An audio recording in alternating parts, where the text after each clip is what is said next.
99 of homes are unaffordable to the average home buyer.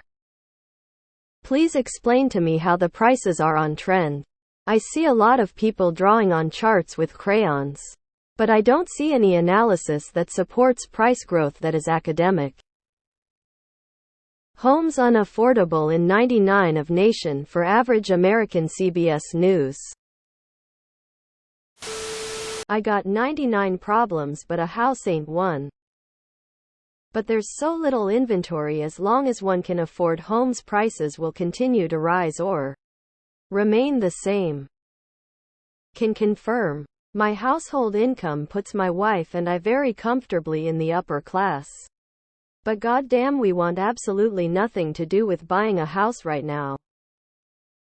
People saying housing will go down because the average person can't afford a home. This is false. The average person is not meant to own a home. This is all by design and will get worse.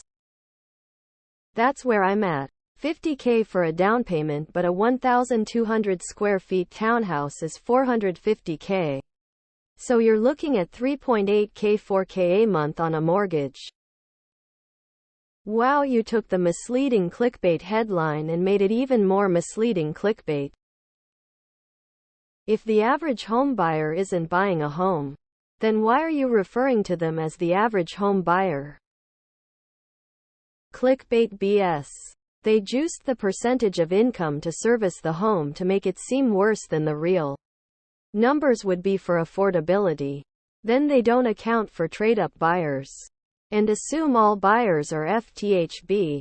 Anything to sell the headline.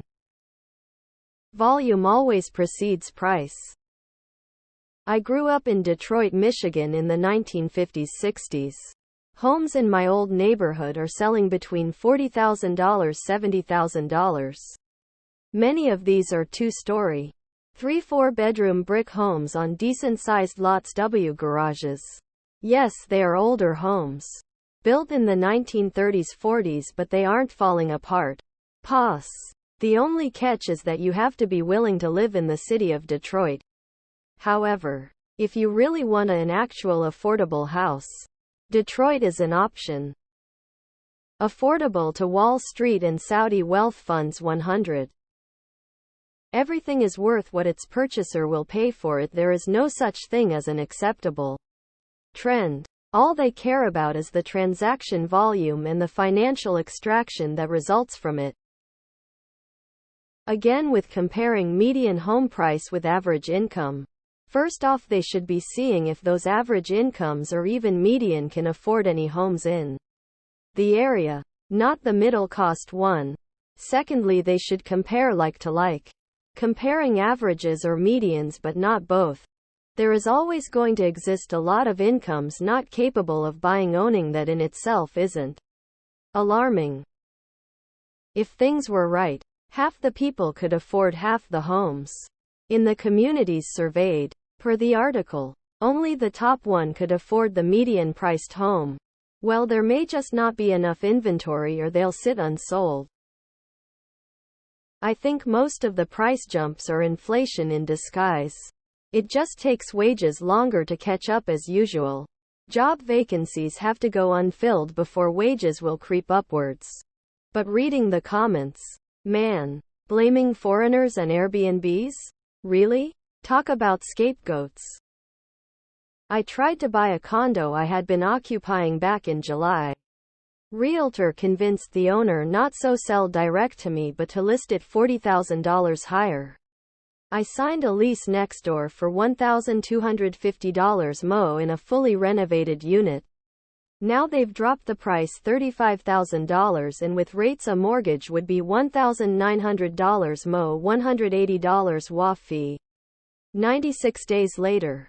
Almost like I was being generous and know what every unit has sold for in the last 3 years while living here. I would have been overpaying already but like the unit location and neighbors. Right now I'm sitting and saving and improving my credit score. Aiming for a single-family home. Hoping some investors start dumping inventory. Stop being so poor, op. Nowhere in your article does it say 99 of homes are unaffordable.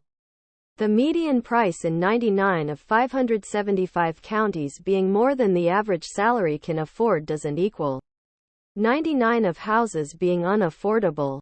For one, there's over 3K counties in the US. Affordability is awful right now. But your title is misleading and inaccurate. Who are these average home buyers? If you have 100K saved up for a house and live in the Bay Area, probably unaffordable. But if you take that 100K and move to Ohio or Michigan, that could be 50 down on a house there. Hardly unaffordable. But who buys houses on their own? Usually it's families with dual incomes. Kinda dumb article. TBH. This is such nonsense. The median home is the home you usually get as your second or third upgrade. It is absolutely ridiculous to assume that a first-time home buyer will be buying the median home. There are plenty of starter homes, fixer-uppers, and condos out there. This article really only applies to ultra-high call areas. As your first property that you actually own, you should be considering a condo, fixer-upper, or townhouse in a blue-collar neighborhood. My wife and I just talked to the bank to see our options. Honestly, not as doomsday as you would think. We live in Madison, Wisconsin. Shit is expensive here compared to income. I'm a gov employee making meh. She works a non-profit making meh. But options are still out there. Save, save, save. Work 8 jobs if you need to. Grind the FK out of your budget to save. Prices aren't going 50 down. They just aren't. If it does, then we are all FKED and it doesn't matter lol. Either everybody gets a free house, including those who already have one, or nobody should get a free house.